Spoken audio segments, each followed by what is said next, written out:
إن هذا القرآن يهدي للتي هي أقوم ويبشر المؤمنين الذين يعملون الصالحات أن لهم أجرا كبيرا. السلام عليكم ورحمة الله وبركاته. الحمد لله والصلاة والسلام على أشرف الأنبياء والمرسلين محمد صلى الله عليه وسلم. Abaluganda tusanze okubeeranga nate tubaaniriza ku musomo gwaffe gwaleero lunaku lwakuna Thursday. Tubeera n'emisomo gyaffe Dalil Muslim al-Jadid. Tutambuza ekitabo kyaffe kino ekitabo ky'omusiramu omupya. Ekitabo kino kyavuunulwa mu lulimi Oluganda weekiri ne ku Play Store mwekiri, you can download it. Akyagala mu lulimi Oluganda ne mu lulimi Oluzungu gyekiri, mu Luswayiri gyekiri. Kale tubeegombesa mbeerenga mukifunamu.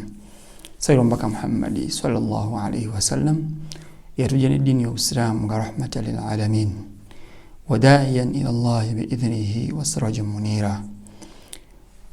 Abaluganda tweyongerayo n'emisomo gyaffe tugana ku amal, emirimo egy'ebya business n'eby'ensimbi. Twagala tulabe nti omuntu kasita omuntu bw'asiramuka ng'abadde alina enkolagana gy'akolagana nayo eya interest. Kasita asiramuka ng'abadde alina enkolagana eya interest, riba, akola atya? Because riba tulabe nti haram, it is not allowed in Islam. Tekkirizibwa Musiraamu kubeera ng'abeera akolagana nayo. Akola atya? Asiramuse. Tugamba nti ekibuuzo kino, mal hukumu idha aslama wa huwa multazam bi aqdi riba. Wabanga alina contract oba endagaano yonna gy'alina eya interest mu banka, money lender n'ebifaanaganako bwe bityo. Tukyabulemu emirundi ebiri. Kisooka, idha kana huwa man ya'khudhu ziyada, wabanga endagaano eyo yali afuna interest eyo, yalinga afuna interest eyo, alina okukola bino wammanga. Fa innahu ya'khudhu asla mali, interest eyo time wetuuka, interest tagitwala, afune sente ziri zennyini zajjayo ne wabanga tekuli interest. Ekyo bwe kiri. Ku interest agyesonyiwe abeere ng'agireka. Bayinza okuzijjayo baadhi ulama balaba, abamanyi abamaama b'Obusiraamu balaba nti yinza okuzijjayo baboziza njasigale bazikoye mu makubo amakyafu, ozijjayo interest notagikozesa n'oziteeka mu majaali g'Obusiraamu, fiddi z'Obusiraamu ezibagasa. Jahabidha min kibaru ulama, abamanyi abamu bakiraba bwe batyo. Naye nga wano tugamba nti fe okulaba nti ofuna asulu capital, sente ziri zennyini ezitaliiko interest z'obojjayo obeere ng'ogenda ki.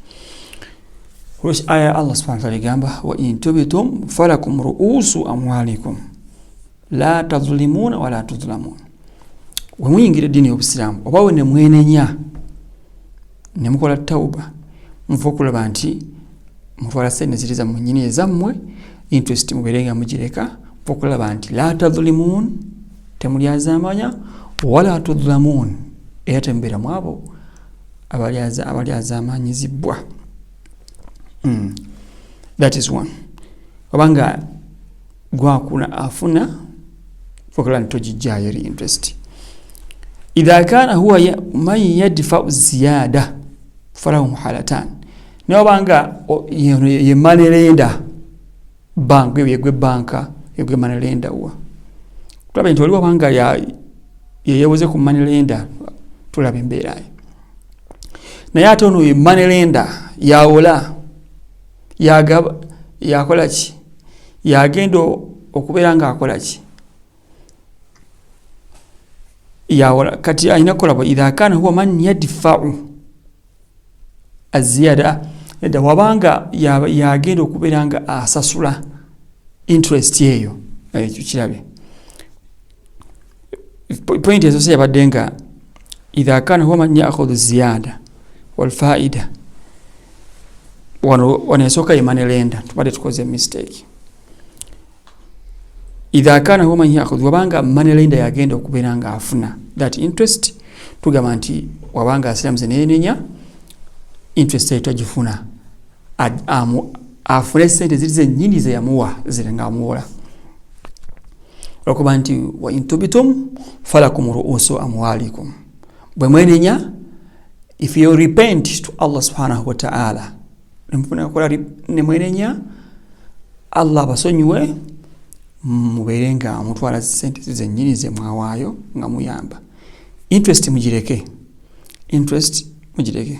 ewe kiri number 2 idha kana huwa man yadfa'u ziyada webanga nze eyagenda wamanelenda okwewola na kanako kayimu engeri bbiri idistata an yafsaha al-aqdi wabanga asobola okubeera nga endagano agisazaamu nekibeera nga kigweraawo teri n'omu afiiriddwa saidi zombi kiba kirungi nnyo amma in kana la yastati'u fasaha al-aqd illa bidararin baligh fa innahu yutimmu al-aqd wa huwa azim ala an la yauda wabanga tasobola kubeera endagano gisazaamu eyo ne manelenda talina kyakkola agende maaso naye endagaano agimalirize aweeyo afune gundi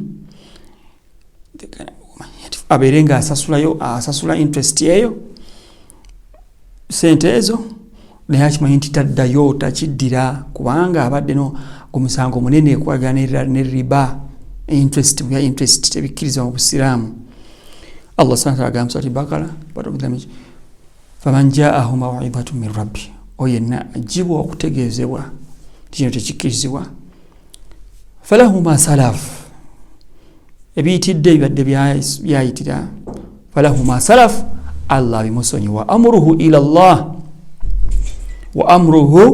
Allah ebisigadde biyeri Allah subhanahu wa ta'ala yajja okubeera nga bimutunulamu waman aada naye ate ekivunaanibwa waman aada akiddamu nabanga yenenyeza te naddamu fa ulaika ashabu nnaari hum fiha khalidun ate bo bebejja okubeera nga bakola ki bategekebwa omuliro kitegeeza nti omuntu we yenenya alina okuba nga afuukula nti yenenyeza Allah ngamba ya ayuha alladhina amanu tubu ila Allahi taubatan nasuha abange mwabakkiriza mwenenye eri Allah abasonyiwe taubatan nasuha olwenenya sikyaddira naye ate wenenyeza leero noddamu saba Allah abeere nga atusonyiwa naye byonna abiteeke ku minzaani emirimu gyaffe emirungi wa sallallahu ala sayyidina Muhammad wa ala alihi wa sahbihi wa sallam.